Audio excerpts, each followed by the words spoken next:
हाँ, तो भाई नीट को लेके प्रदर्शन जो होना था सो हो गया।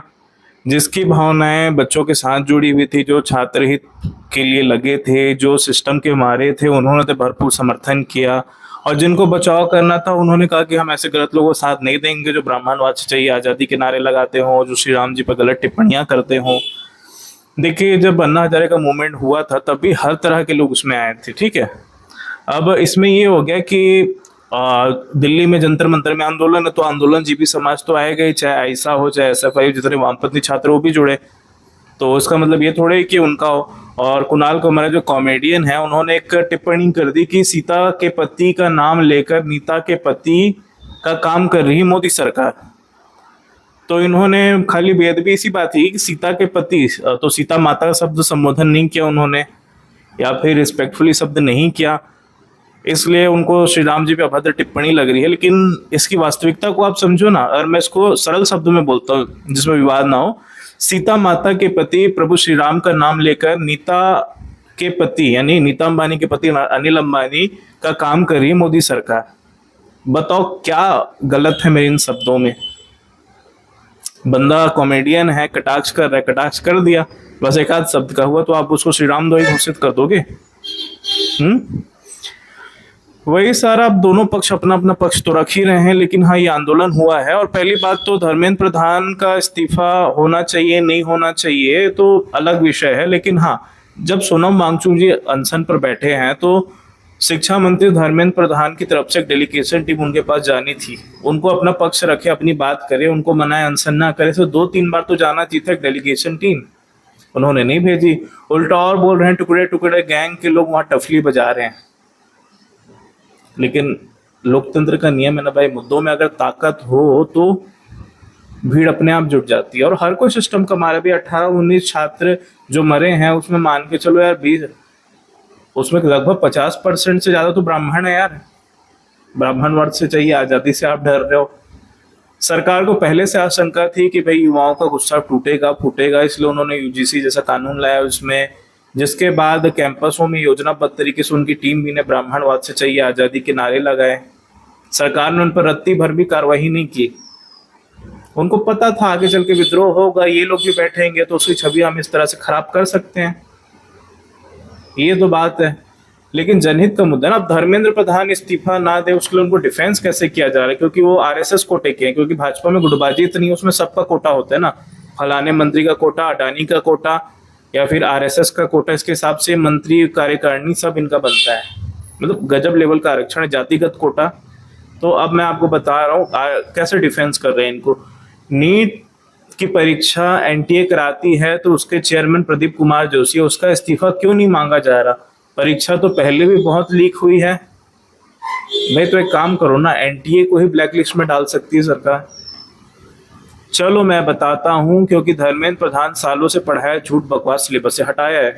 देखते भाई कौन सा सिलेबस हटाया है। आपातकाल का पाठ जोड़ा भाई, मैंने जर्नलिज्म एंड मास कम्युनिकेशन में ग्रेजुएशन किया था, तो मेरे दूसरे सेमेस्टर में ही मैंने आपातकाल के बारे में पढ़ाई की थी। पॉलिटिकल इन्वायरमेंट सब्जेक्ट था, हमने आपातकाल को किया और एकदम डीपली घुस के उसका अध्ययन किया था। मुगलों का इतिहास हटाया गया। वाह भाई, ये तो स्मृति ईरानी जी कर सकती जब वो शिक्षा मंत्री थी, जब पहला टर्म था। अभी क्यों हटाया? अपना गौरवशाली इतिहास जोड़ा, भारतीय वीरों का शौर्य जोड़ा। अच्छा, उड़ीसा का सिलेबस देख लेना भैया, वो क्या क्या जोड़ा गया है। आधुनिक सर्जिकल स्ट्राइक को सिलेबस में जोड़ दिया गया, कि जोड़ने लायक चीज है। क्षेत्रीय राजवंशों मराठा चोल को प्राथमिकता दी गई, चलो ये भी ठीक है भाई, ये तो पहले टर्म में कर देना था मोदी जी को, उसमें क्या है भाई, इसीलिए तो आपको जिताया था ना हमने।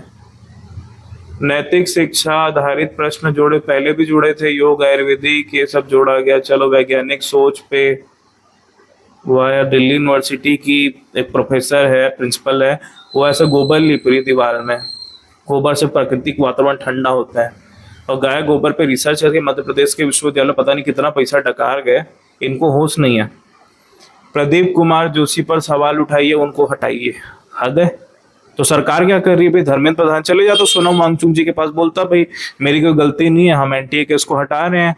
कुछ कड़वे सच अगर आप आवाज उठाते तो निशाना एक ईमानदार नेता को बनाया जाता है। धर्मेंद्र प्रधान शिक्षा में सुधार का काम कर रहे हैं, तो ठीक है ना भाई, भाजपा में इतने सारे लोग हैं, वो भी तो कर सकते हैं सुधार का काम। इनको दूसरा डिपार्टमेंट दे देते दिखावे के लिए सही, लेकिन नहीं रोका।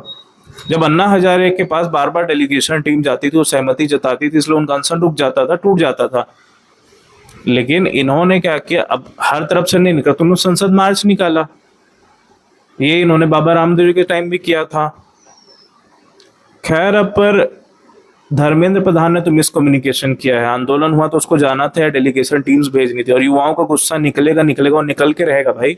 लोगों का जीना मुश्किल हो गया, पता है 2014 से पहले तो इतना जीएसटी लगता ही नहीं था, कम से कम चीजें महंगी होती थी, पेट्रोल गैस सिलेंडर, अब तो उससे दुगने तिगने हो गए भाव।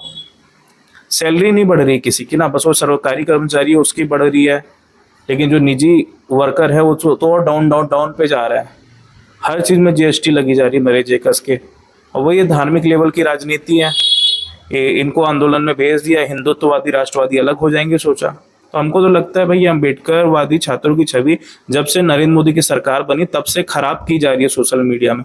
इनके द्वारा हिंदू देवी आराध्यों का अभद्र टिप्पणी करवाना, फिर इन्हीं को संरक्षण दिलवाना, ये तो खेल चल रहा है भाई सिस्टम का।